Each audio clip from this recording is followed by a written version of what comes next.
Dinosaurus merupakan hewan purba yang sangat unik dan beraneka ragam spesiesnya. Namun belakangan ini memang ada pertanyaan dari beberapa pecinta keanekaragaman dinosaurus. Rata-rata pertanyaannya pasti tentang sebenarnya dinosaurus itu nenek moyangnya reptil atau unggas. Oke, untuk itu mari kita bahas tentang pertanyaan tersebut dalam video kali ini. Jadi simak baik-baik pembahasan yang menarik ini.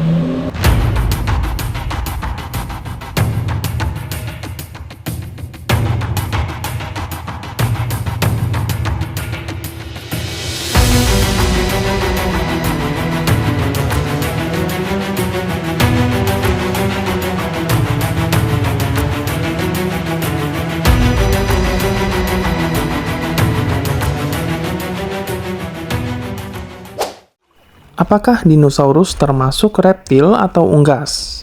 Pertanyaan ini sebenarnya cukup sulit untuk dijawab dengan singkat. Namun akan Mimin usahakan supaya bisa menjelaskannya seringkas dan sejelas-jelasnya kepada teman-teman. Pertama-tama, kita harus pahami terlebih dahulu definisi dari reptil dan unggas. Kemudian kita akan pelajari apa itu dinosaurus. Dengan demikian, kita dapat menentukan berada di manakah sebenarnya garis keturunan dari dinosaurus. Apakah berada di bawah unggas atau reptil? Oke, mari kita bahas dulu tentang unggas. Kita biasanya menyebut unggas sebagai kelompok burung yang dikenal dalam dunia biologi sebagai Aves. Kelompok ini memiliki karakter-karakter utama sebagai berikut. 1. Memiliki mulut dengan paruh tanpa gigi. Beberapa burung yang masih hidup memiliki struktur yang mirip gigi. Namun, struktur tersebut bukanlah gigi sebenarnya, melainkan gerigi pada paruh atau sikat yang ada pada lidah. Kedua, memiliki dua tungkai untuk berjalan. Paling tidak digunakan untuk berdiri. Hal tersebut terjadi karena tungkai di depan unggas tereduksi dan tidak bisa dipakai untuk menopang tubuhnya. Ketiga, memiliki penutup tubuh berupa bulu. Ya, tidak harus menutupi seluruh tubuhnya, paling tidak terdapat struktur bulu yang tumbuh di atas kulitnya. Lalu keempat, memiliki struktur tulang yang berongga. Struktur inilah yang menyebabkan mengapa unggas dapat memiliki bobot tubuh yang lebih ringan ketimbang dengan kelompok hewan lain dengan ukuran tubuh yang sama. Lalu yang terakhir memiliki jantung dengan 4 ruang bersekat. Ya, mirip dengan struktur jantung pada mamalia di mana terdapat 2 serambi untuk menerima darah dan 2 bilik untuk memompa darah, dengan sekat yang memisahkan sisi kanan dan sisi kiri pada jantung. Karakter-karakter tersebut adalah karakter konsisten ditemukan di dalam kelompok unggas dan mampu menjadi penanda dari kelompok tersebut. Oke, jadi sekarang kita bahas tentang reptil. Sepanjang sejarah, klasifikasi reptil senantiasa berubah dan tidak pernah konsisten.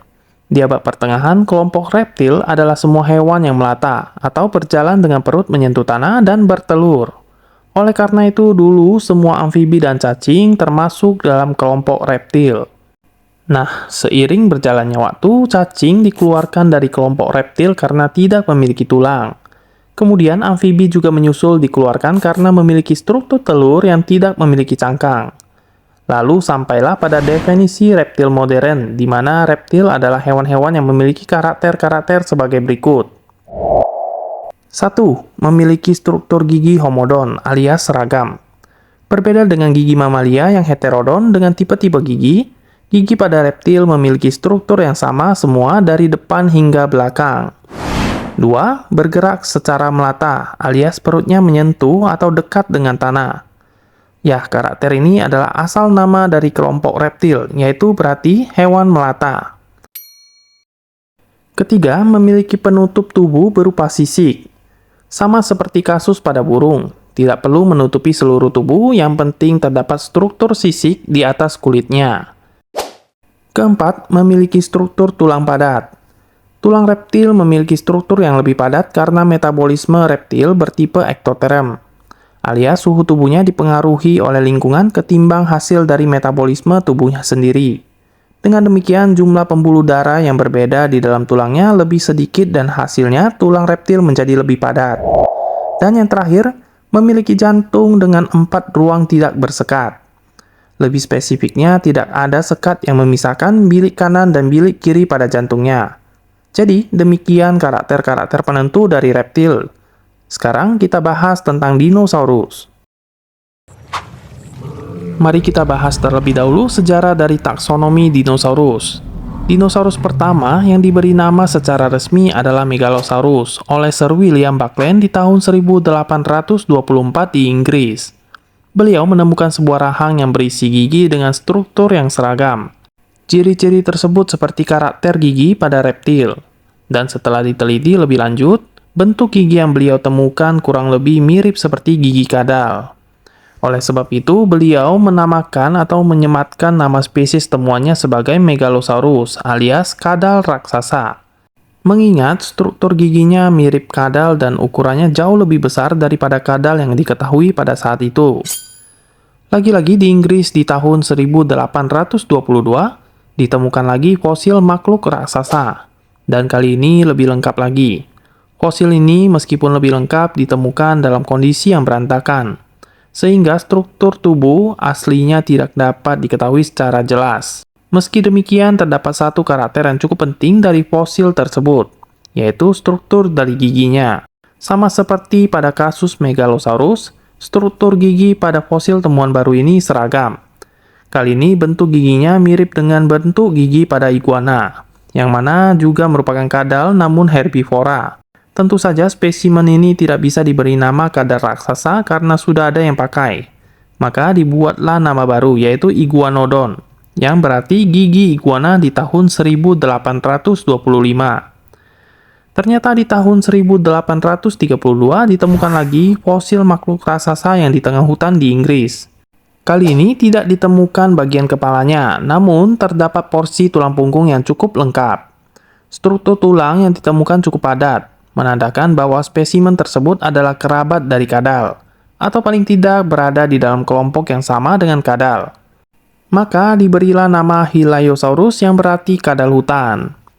Dan akhirnya di tahun 1842, Sir Richard Owen mengompilasi ketiga spesies tersebut ke dalam kelompok organisme baru, yaitu Dinosauria.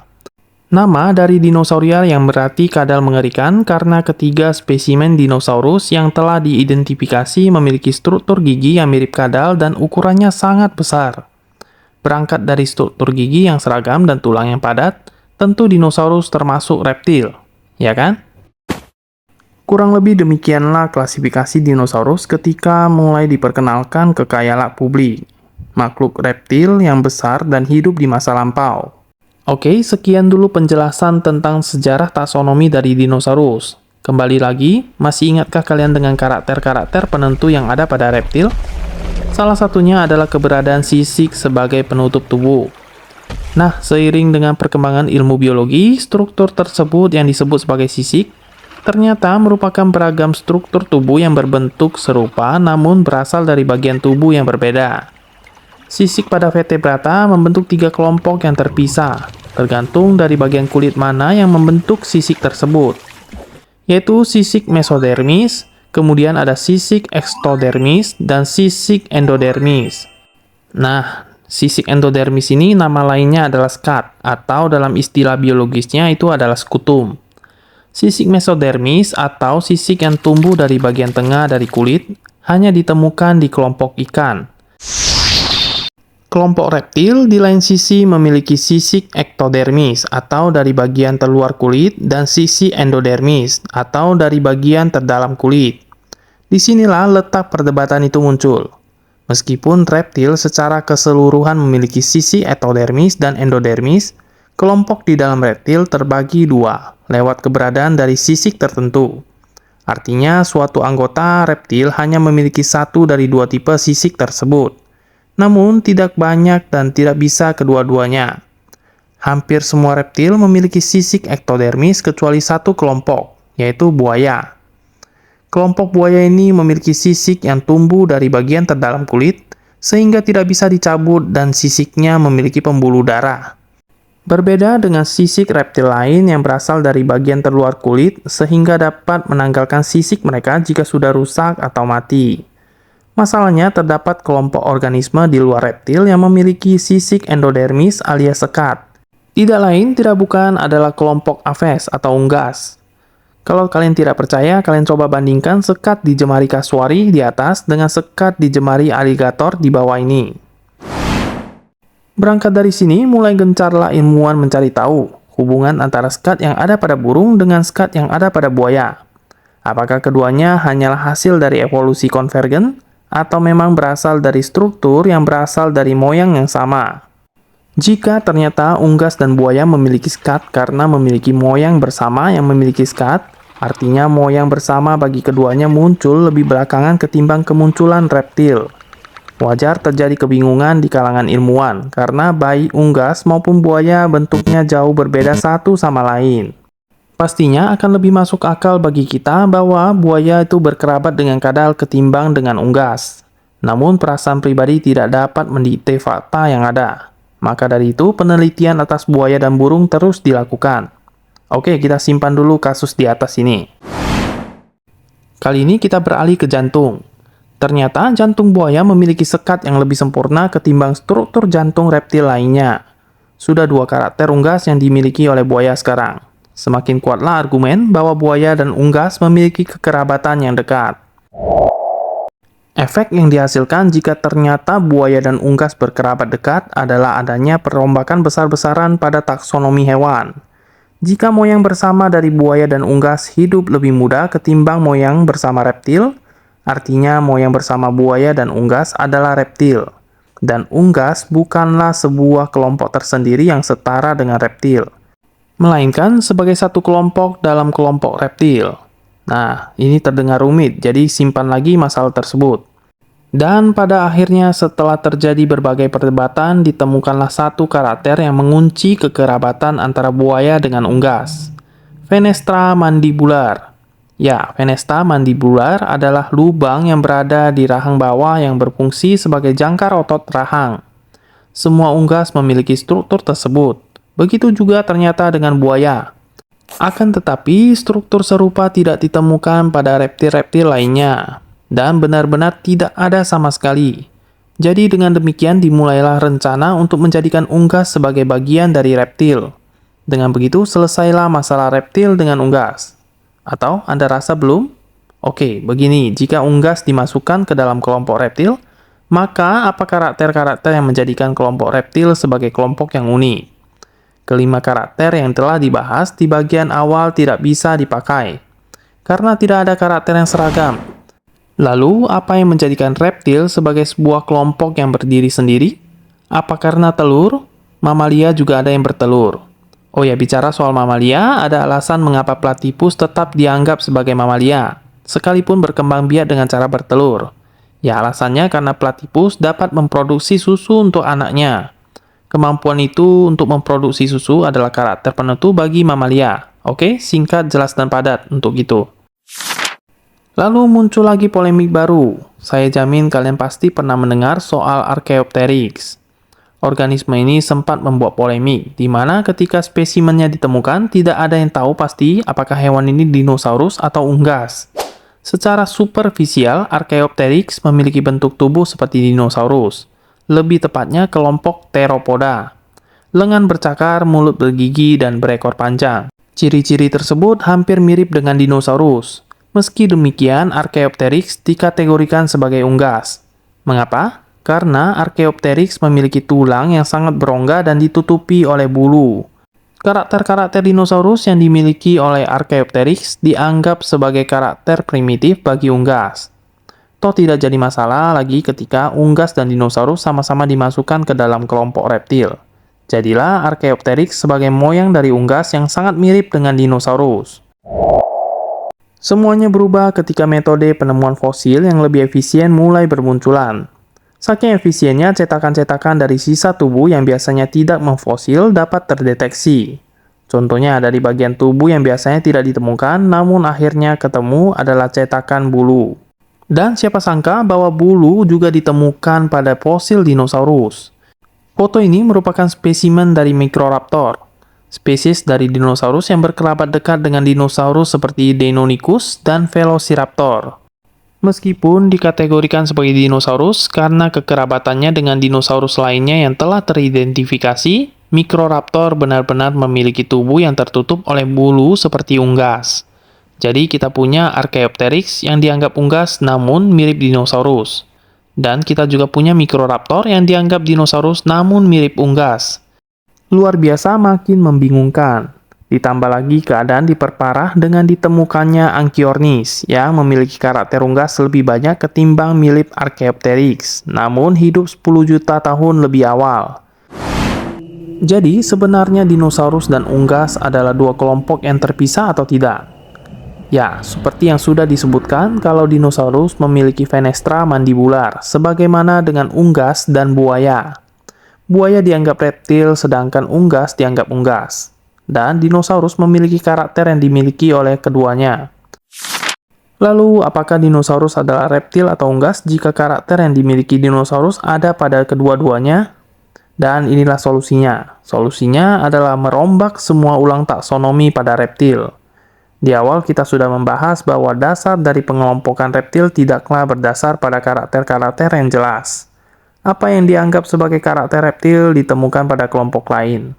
Dan kelompok yang bukan dianggap reptil ternyata memiliki karakter yang mirip dengan reptil. Karena itu, terdapat reptil yang jauh lebih mirip dengan kelompok luar reptil ketimbang dengan sesama reptil itu sendiri. Akhirnya, kelompok reptil tidak lagi dianggap akurat. Oleh karena itu, dibuatlah struktur taksonomi yang lebih akurat. Tidak hanya untuk reptil, namun untuk semua amniota. Amniota sendiri adalah tetrapoda atau vertebrata berkaki 4 yang janinnya dilindungi oleh ketuban. Jadi semua amniota dibagi menjadi dua kelompok besar, yaitu Synapsida dan Sauropsida. Perbedaan keduanya adalah jumlah fenestra temporal alias lubang pada tengkorak yang terletak di belakang lubang mata.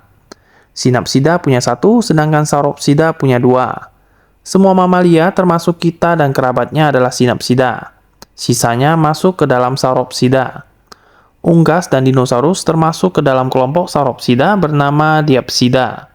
Dan lebih tepatnya lagi ke dalam kelompok Archosauria bersama dengan buaya. Ya, 3 sekawan, unggas, dinosaurus, dan buaya berada di dalam kelompok yang sama, yaitu Archosauria. Oke lah, kita sudah mengeluarkan reptil dari pembahasan, karena bukan lagi kelompok yang dapat diandalkan. Namun bukan berarti kita sekonyong-konyong menyatakan bahwa dinosaurus itu adalah unggas. Oh tidak. X bukan Y, bukan berarti X adalah Z. Kita tidak pakai cara berpikir pengadut bumi datar di sini. Hal yang paling mudah untuk mengukur kelompok mana berasal dari kelompok mana, telusuri saja waktu kemunculan dari masing-masing kelompok yang berkerabat. Karena kita telah mengetahui bahwa dinosaurus memiliki kerabat dekat dengan unggas. Maka tinggal telusuri saja kapan organisme dengan karakter dinosaurus pertama kali muncul dan kapan organisme dengan karakter unggas pertama kali muncul. Yang kita ketahui adalah karakter yang diasosiasikan sebagai karakter burung muncul sekitar 150 juta tahun yang lalu. Sedangkan karakter yang diasosiasikan dengan dinosaurus pertama kali muncul sekitar 230 juta tahun yang lalu. Dinosaurus muncul 80 juta tahun lebih dulu ketimbang dari unggas. Artinya, dinosaurus bukanlah unggas. Namun unggaslah yang termasuk sebagai dinosaurus. Ya, semua unggas yang biasanya kita temui dan kita santap adalah anggota-anggota dinosaurus yang masih hidup sampai saat ini. Jadi demikianlah penjelasan singkat tentang mengapa dinosaurus bukanlah reptil ataupun unggas. Namun, unggas itu sendiri adalah bagian dari kelompok dinosaurus, yang keduanya berkerabat dekat dengan buaya. Oke, jadi itulah penjelasan tentang apakah dinosaurus itu reptil atau unggas. Semoga penjelasan tersebut bisa dimengerti. Dikarenakan penjelasan tersebut sudah Mimin usahakan diringkas atau disingkat sesingkat mungkin. Mohon maaf apabila ada kekurangan cara penjelasan. Sekian dulu kita akhiri pembahasan ini, semoga pembahasan ini bisa menambah wawasan teman-teman sekalian. Terima kasih buat teman-teman yang sudah menonton video ini sampai habis. Jangan lupa juga untuk support dengan like, komen, dan subscribe, supaya kita bisa terus bersemangat dalam berbagi wawasan seputar dunia fauna. Well, see you on next video.